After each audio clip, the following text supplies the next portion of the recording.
Last War with the Lotus Episode 2. Top 10 Mistakes. Alright, welcome back. This is Last War with Lotus. Today's video is going to be a pretty quick one. It's going to be top 10 mistakes players make. Generally speaking, this will be for you folks starting the game, maybe midway through growth. Not seeing a lot of endgame players making these mistakes. But hopefully if you avoid these, you will see your power increase much faster, be more engaged with the game, and maybe you'll get a reputation for being a smart player. Big guilds are always looking for smart players. Once again, as an introduction, my name is the Lotus, server 785. Watch the Flames is my guild. We're going to get right into it. Top 10 mistakes players make. Number 1, leveling all your buildings before going to the next level in your HQ. You have a lot of buildings in your base. And it may stand to reason that they all need to be leveled. They don't. Let me show you this chart. These are the prerequisites for unlocking the next headquarters level. You should download this. Maybe Google it and download it. And get an idea of, okay, I need to get to level 10. What other buildings need to be at least level 9 for me to get to level 10? That would be tech center and hospital. That's how you read this chart. Of course, you're not just going to only build these over the course of your growth, but if you focus your resources and your speed ups on these prerequisite buildings, you will grow faster. Just do this until you get to level 27. Get to level 27 as fast as possible, but I'm getting ahead of myself. You will have downtime to catch up on the other buildings, on your farms, and all the other things that you're not seeing in this chart. But truly, prioritize this chart. Mistake number 2, leveling all of your barracks. Okay, I have 4 barracks. You don't necessarily start out with 4. But focus all of your resources and your speed ups on one of them. This is my level 30 barracks. It makes my T10 troops. I do not have 4 level 30 barracks. That would be nice, but I don't. I have a level 24, a 23, and a 24. So that means I can make T8 troops in 2 of them, and T7 troops in 1. I make them, they pop out, and then I promote them with my highest level barracks. That little green arrow is my promote button. I'll show you what it looks like. Speed it up. Okay. So I've got 1,300 level 8 troops. I'm going to promote them 10. So instead of starting from scratch, I'm starting from a level 8. And getting from level 8 to level 10 takes 6 hours. Do not level all your barracks. It is a waste of resources. It is a waste of speed ups. Mistake number 3, not rushing level 27. Level 27 gets you E9 troops. Incredible power. And really that's what you're looking for, is what's my best power for time, speeds, and resources. Every HQ level that you earn, your heroes get 5 levels added to their cap. So, at level 30, I can have 150 level heroes. This is a very easy way for you to increase your power, is level up your HQ, level up your heroes. HQ, level up your heroes. Additionally, to the heroes and the T9 troops, you will have access to higher level research. Certain tech in your research tree requires certain level research centers. So,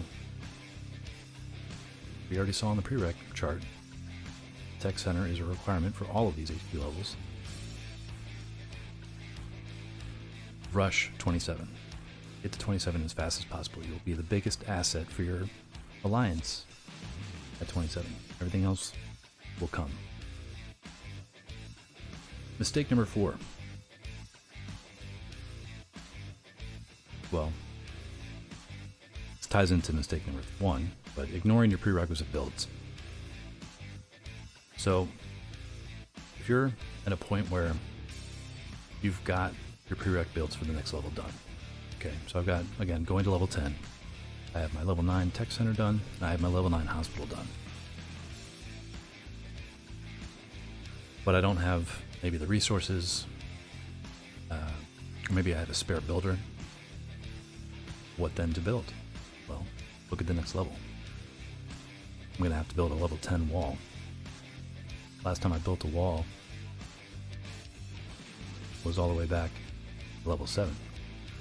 So that means I got to get a level 8 wall, a level 9 wall, and then a level 10 wall, get to the next HQ level. You see what I mean by ignoring prereq buildings? So if you find yourself with a spare builder, look ahead on this chart and try to identify those things that you need to build that are actually a few levels off and build them up. So that when you get to that next HQ level, all you have to do is 1 level more, not 4.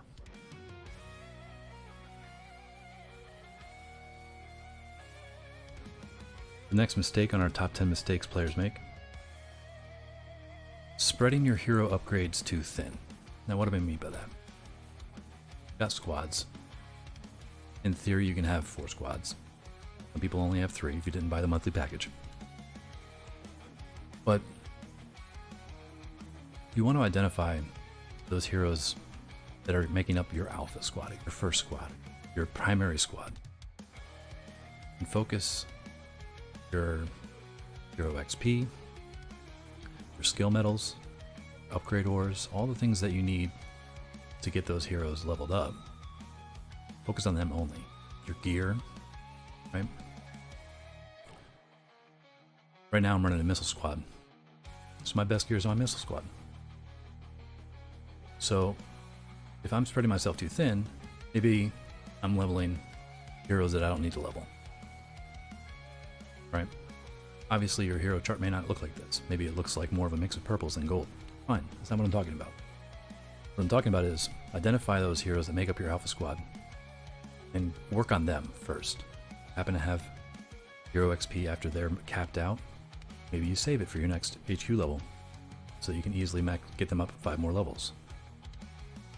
Maybe you work on a second squad and get them up if they're severely lower, right? But spreading your skills and your hero experience and all of the items that are required, upgrade your heroes, is mistake number 5. Mistake number 6, not participating in events. This events chart is constantly updating. Every day is updating, right? Desert Battle Storm, Winter Storm, this General's Trial. All these different things change every day. You should be participating in these as much as possible. If you don't know how, you should be asking your guildmates how to do it. A lot of loot at stake here. You learn more about the game, how to do better at the game. You're going to make mistakes, learn from them. But it will also engage you in the game. The game can feel a little bit of a grind if you're not mixing it up with these pretty fun events. Right? We had this General's Trial started today. It requires everybody to get through their 30 solo challenges. And then when enough people do, it unlocks alliance challenges, which can get pretty difficult as you get higher up.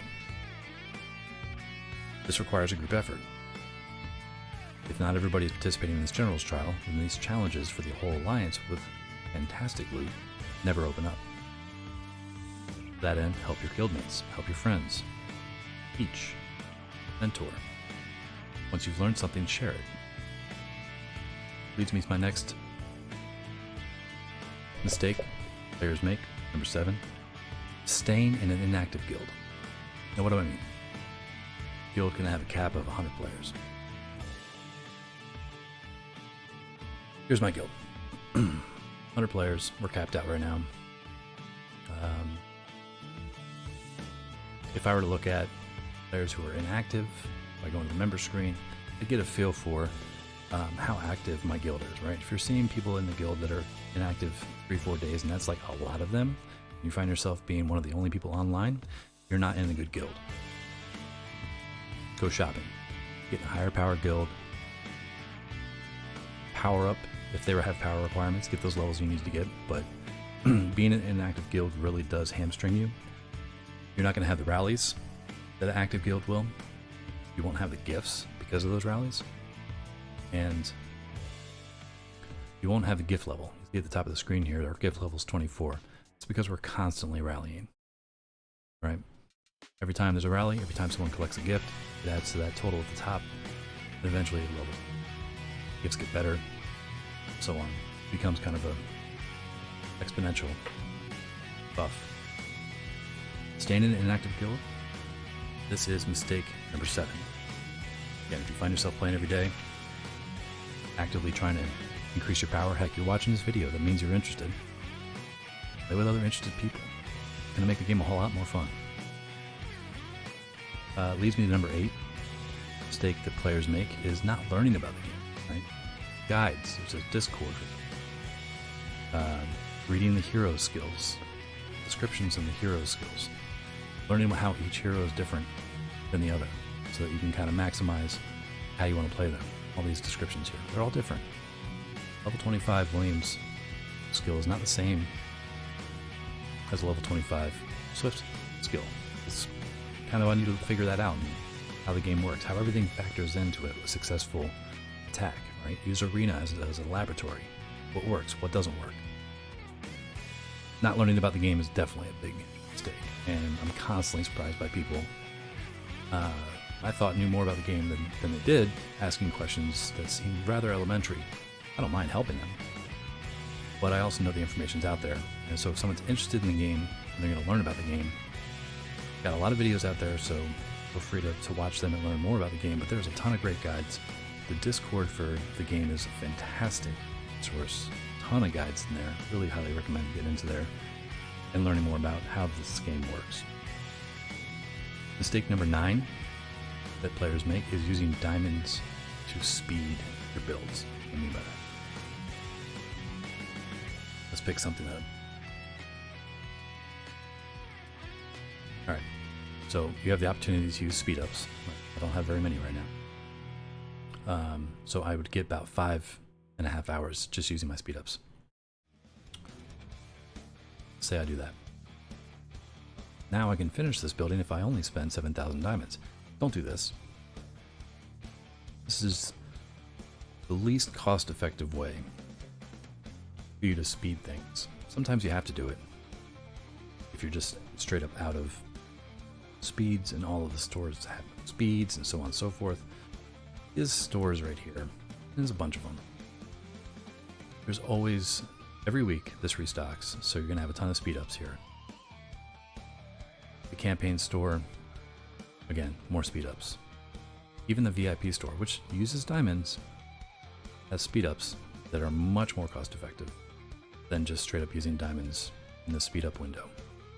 Do that as a last resort once you've gone through all of the other speed ups. Worst case scenario, do rallies. Get your speed ups that way.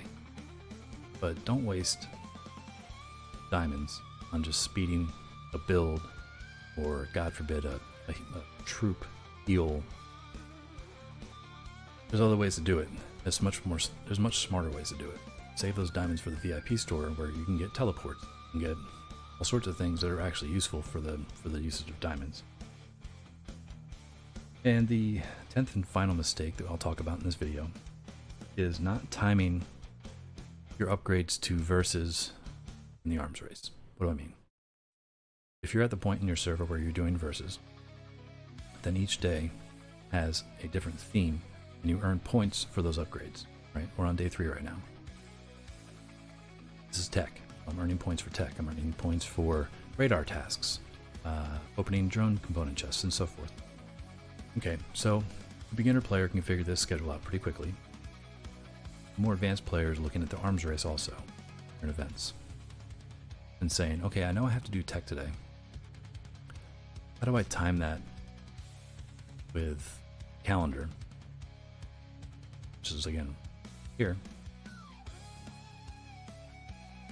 so that I can get double the points, right? I'm going to speed tech, I'm going to do some tech, I'm going to spend some valor points, whatever.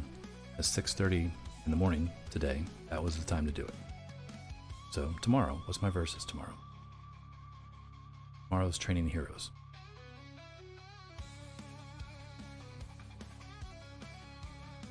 Elite recruit one time. Spending hero XP. Using shards. Okay, so what time tomorrow would I double dip essentially? Get arms race points and get versus points. That time will be at 10:30 in the morning tomorrow. So at 10:30 in the morning, that's when I'll do my hero upgrades. Versus points and get arms race points.